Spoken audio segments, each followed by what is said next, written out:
we go. We are live. Good evening, everybody. Welcome to AC and AP Exam Live. We had to push our call back a little bit today, 7:30, due to a scheduling conflict, but hopefully we are live. And I think we are on Facebook and we are on YouTube as well. Welcome, everyone, to our Wednesday Live. School is either in session for most or is just about starting for others. I know our school in particular, where I'm an administrator, is. I am.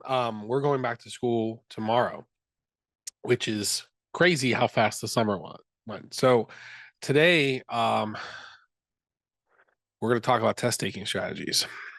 So if you are watching at home and you are a parent, why are we talking about test taking strategies so early in the year?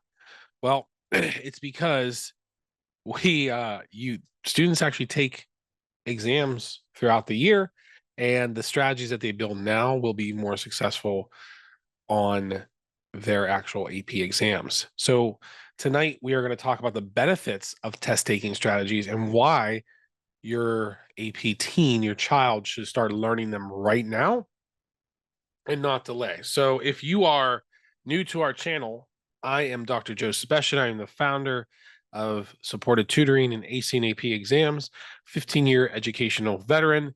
And the thing that I'm very passionate about is helping hundreds of kids get 5s and 4s on their AP exams so they can earn college credit and save on tuition in college. And so this year specifically, we've expanded to support more APs than we've ever have. And our mission right now is to help 1,000 kids ace their AP exams. So tonight we're going to talk about the benefits of mastering test taking strategies, how it helps reduce anxiety, it improves time management, gives you a better understanding of exam formats, increases your confidence, and ultimately leads to higher test scores. So here are some test preparation techniques that we want to encourage our children to know how to do. So if your child does not have this, the pandemic messed up a lot of us and we got out of routines. Regular study routines are essential. So having a regular study routine is very, very vital to basically making sure that we are on schedule. So if you can help your child establish a regular study routine so that they can have consistency in their day. So that whether that is when they come home from their day or when they after practices or whatever, that they do have a regular study routine, that there is time blocked out, there's no devices, and they are focusing on studying. That's going to be foundational step number one. They need to be active in their learning. They need to engage with the material through summarizing, questioning, and teaching. So if students aren't understanding how all the learning makes sense, if they're not able to dive deeper and to teach it, then they're not truly understanding it. And part of that strategy comes from active learning. Using practice tests is going to be really, really big in terms of practicing techniques. So use practice exams to assess understanding and readiness. That would be very, very essential. And we want to teach good note-taking. So we want to develop effective note-taking strategies to make sure. We've talked on that in the channel, but we want to talk about effective note-taking strategies so that when they do study, they're using it effectively, and then utilize technology, leverage apps and online resources to enhance learning. Some strategies during the test. You want to read instructions carefully. Boy, that is essential. That kids oftentimes ignore all directions and just go right to answering the test, and they miss key information. So ensuring understanding of what is required. Using appropriate time management, allocate time effectively across questions so that if they get stuck on them, they mark it and they go back. Answer easy questions first so you can build confidence early. That's also very important because tests are time. And if we get stuck on hard questions, we're losing time on easy questions. So make sure we do that. eliminate wrong answers, improve odds in multiple choice questions. So we want to make sure we get rid of the questions that don't make sense first, the answers that don't make first sense for the questions that we have, and then review answers, check work if time permits.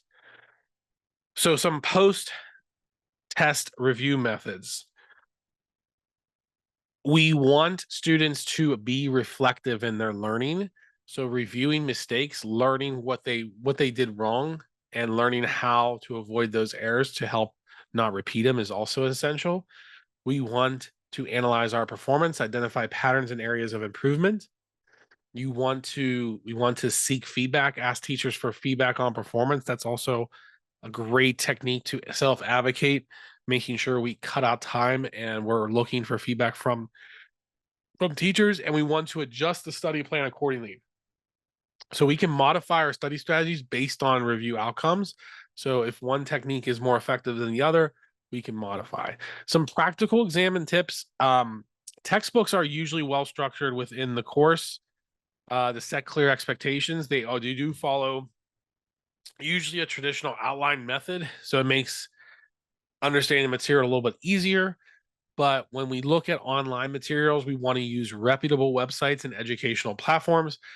Because it's free does not mean it's great, doesn't mean it's not, but we want to be very, very careful on what we're putting our faith in terms of online resources, if it's vetted through College Board or not.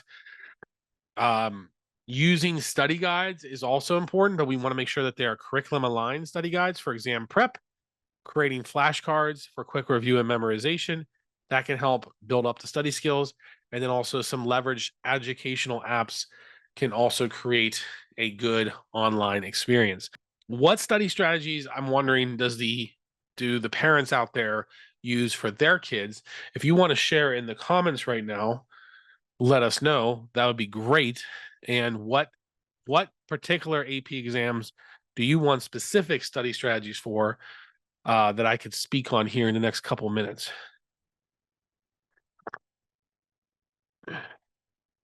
Let's see. Any comments here in the...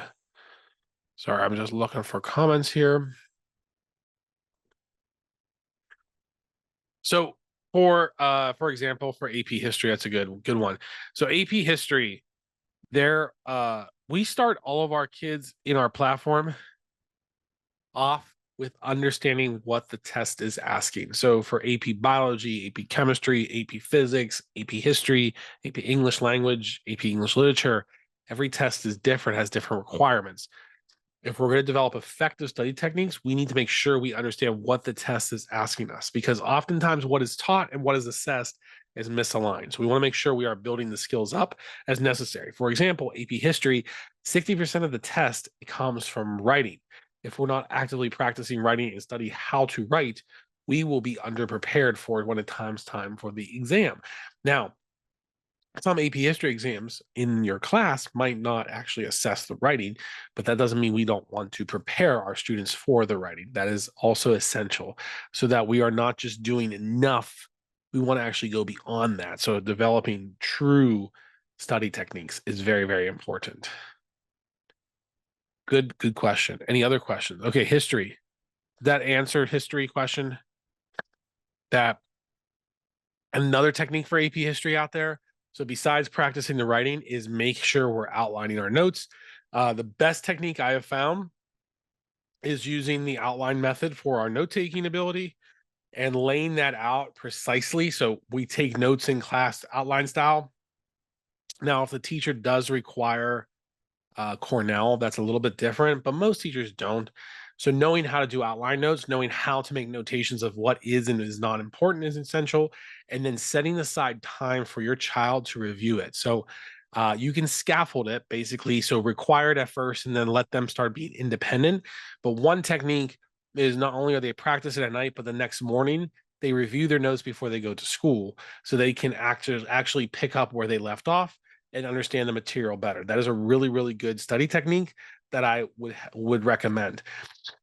For the exams, especially tests in class for AP history, and this also goes for AP biology out there. Thank you for that. Is if the teacher's not providing a study guide, write down a list of bulleted topics and have students know the ins and outs and actually teach you about it, right? So if they read verbatim what it is, so for example, if they like just use bubonic plague, if they know the ins and outs, the causes, the effects, those things, it's very able to explain it to you on a piece of paper from a bulleted point on a piece of paper. That's really important, because that actually shows critical thinking.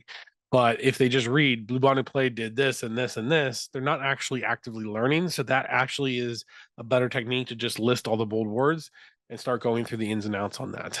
Same with biology. Any other questions before we sign off? Yes, this is recorded. And all of our videos are going to be posted on YouTube as well as in here for the replays. So if you want the replay, we'll be sending the replay out as well. But we did talk about a couple different strategies before, during, after test taking strategies, but really it's in the preparation.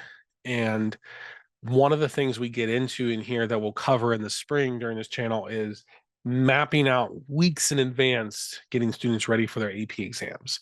We do not wait and cram in March or April. We are preparing in January and February, because that becomes a lot easier trajectory. And if kids have gaps in their learning, it's easier to catch up. So building these techniques now is essential, because it makes all the while easier in the long run. So test taking strategies throughout the year to really maximize that effort. Other questions?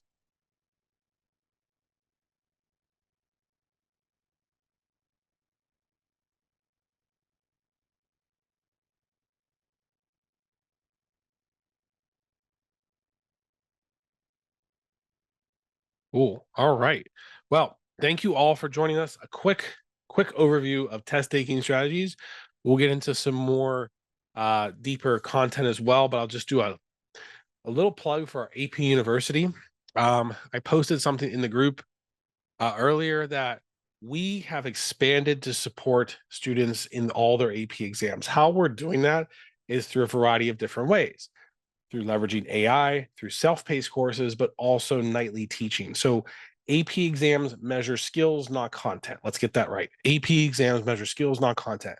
We have certified AP teachers and graders live every night inside of our AP University, where our private coaching students, both in group and one-on-one, have access to skilled AP teachers to build skills, test taking strategies, and to get support for their ongoing class.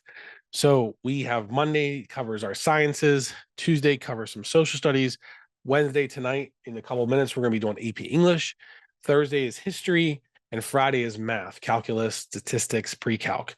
We have AP coaches there for the hour or longer to answer questions, to get support, but also teach the necessary skills, test taking strategies included, to be successful AP students all year and ultimately ace their AP exams. We also offer private one-on-one coaching.